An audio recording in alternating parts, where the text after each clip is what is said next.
Hi again, Erin and Andrew have asked if I'll run through what you need to do this week for Diary of an Extraordinary Spring. What we'd like you to focus on in your diary this week is your first paragraph, all about how coronavirus and the lockdown has changed your family, and then the second paragraph about any of those changes that you think might be permanent when we come out of lockdown. We have always been a close family, but lockdown means we eat together every day, and that's really nice. In my final paragraph, I start to think about anything that might affect us in the long term after lockdown.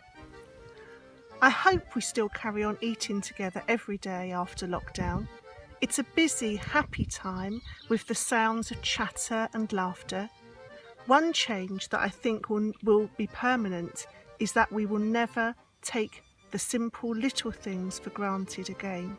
So looking at the skills here, I've talked about, I've linked to the fact that we eat together now, and I really hope we carry on doing that afterwards because it's a really nice time.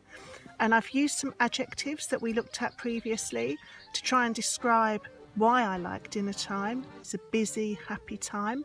I've also used some description here with the sounds of chatter and laughter. So I'm trying to appeal to the sense of sound in order to try and get my reader to try and hear what it feels like. And then I've said one change that I think will be permanent is that I think we will never take the simple little things for granted again. Bye for now. So here's my diary entry for this week. Today, 26th of May 2020, you remember that I called my diary William. Dear William, coronavirus has really changed our world. The biggest change is not being able to physically see all members of our family together. We miss the smell of Nanny Betty's cooking and the sound of Grandad's laughter. He lights up the room with his laugh. Some of the skills that we want you to focus on here are trying to appeal through the senses. So I'm talking about the smell of Nanny Betty's cooking, the sound of Grandad's laughter. And I've gone back to a previous week, a skill that we looked at where we talked about simile and metaphor, and I've actually used a metaphor. I've said that he lights up the room with his laughter.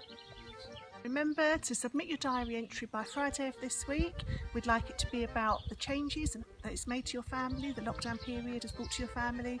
We'd also like you to think about any changes that might be permanent going forwards. The skills to remember to include this week are to appeal to the senses, and please have that submitted by Friday. We'll mark it over the weekend and get it back to you by Monday. And finally, time capsule submissions, please send us some in to the ship phones. We'd like photos, we'd like links to YouTube, to song lyrics, to apps that you've used during lockdown. We're going to put them all together and put them in a time capsule for Hackney and Haringey. Final bit of information for you is that we're also putting together an electronic book that will go out to all parents and all young pirates, and we'd like to get that out to you in June. So make sure that you have submitted a diary entry by Friday the 5th of June, and we will include at least one entry from everybody. Take care, speak to you next week.